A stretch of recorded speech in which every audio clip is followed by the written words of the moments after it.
Hey, you caught us in the middle of a comparison feature article we're working on. These are two top recommended trail machines in the 1000cc category. The Kawasaki KRX, Yamaha RMAX2. We've had thousands of miles of seat time in both of these machines, and we wanted to go over a lot of the highlights and what we liked about them, a couple things of what we didn't like about them. But we'll start with the cab. The cab, especially in this KRX, is huge. There's tons of room. A big guy, well over 6 foot tall, could sit in this thing and have plenty of elbow room for his passenger, plenty of room behind the seat. That's one of the great things about this machine. A few cubby holes, dashboard pockets, glove boxes, things like that. A new information center. We just really like the cab of any KRX, and this is the limited edition model. We're going to go over some of the shock settings and shock features that we like about this machine. Basically, on average, this thing has about 20 inches of travel front and rear. Electronic adjustable shocks with live valve, so the computer is doing stuff for you even when you're not thinking about it. Gives the car a really planted feel, really plush. Pretty much anywhere, slow speed, high speed.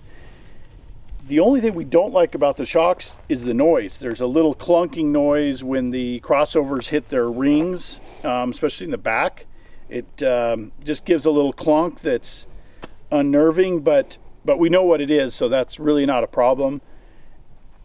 But on the good side, the engine is so quiet. That's probably why we hear that versus other cars, because other cars have that feature. But we don't hear the clunking as much. But the engine is super quiet on the KRX. Tons of power. It's not the fastest thing out there, but for an average trail machine, it's got as much power as you need. As much power as you need to climb anything. You've seen some of our shots. We've already climbed some gnarly sections, and never has a problem pulling itself up anything. The styling's good. You can see over the fenders really well, over the hood well. The seats are comfortable. Like I said, we've had thousands of miles in these things. Sure, an aftermarket seat might be a little bit better, but there's nothing wrong with those stock seats. They're really comfortable. We'll take a look at the RMAX next. The RMAX has a really cool cockpit. Doesn't have as much room as the KRX, but it has a really good seating position that allows you to see over everything really good.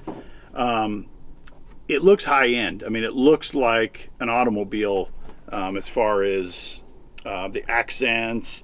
It's got some pads where your knees would rest on the doors and on the center console. Really great padded steering wheel.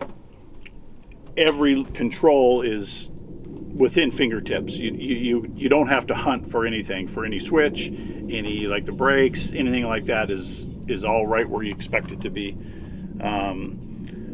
We don't know of a cockpit that's better laid out or has a better fit and finish in the industry. It's really that good.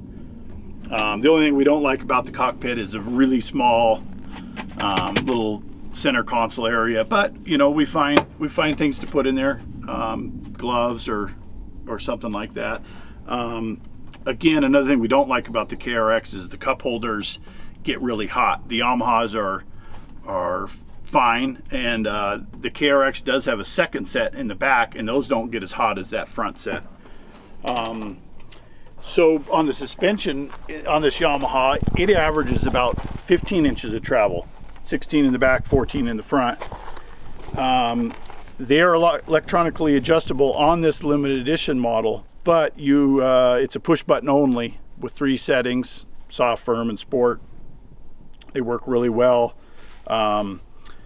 It's just like one of those ones that you adjust with 3 positions on each corner, but it's just made simpler. You can just do it on the dash, and it works really well. They basically have the same tires. Cowie has a 1 inch taller tire, but traction on both of them is just incredible. We're so happy they didn't put big horns on these. these new carnivores are just excellent. They hook up in the rocks. They're really predictable in the sand. Side hilling on loose hard pack is pretty controllable. Never been scared as far as traction's concerned. This model comes with a winch. Kawi does have a model that comes with a winch, but not their limited edition.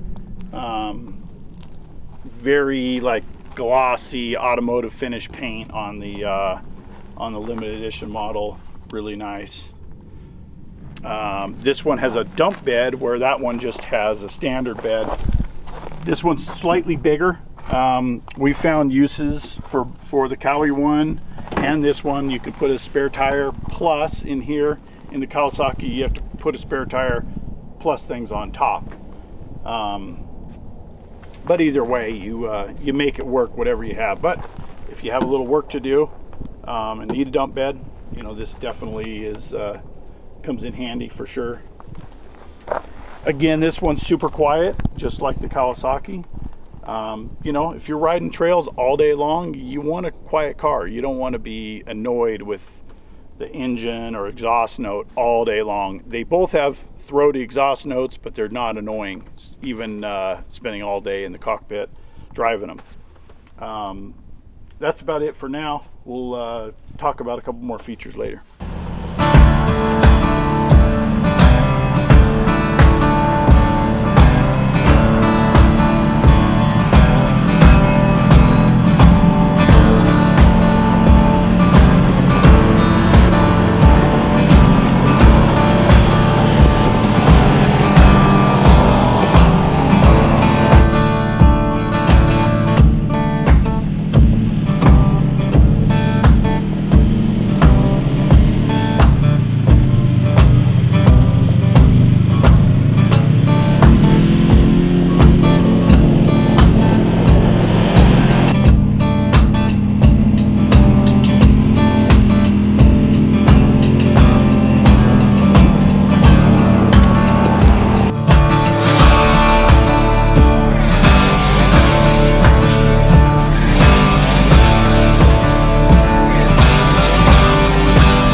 Checking out this comparison video of the RMAX 1002 and the Teryx KRX1000 ES.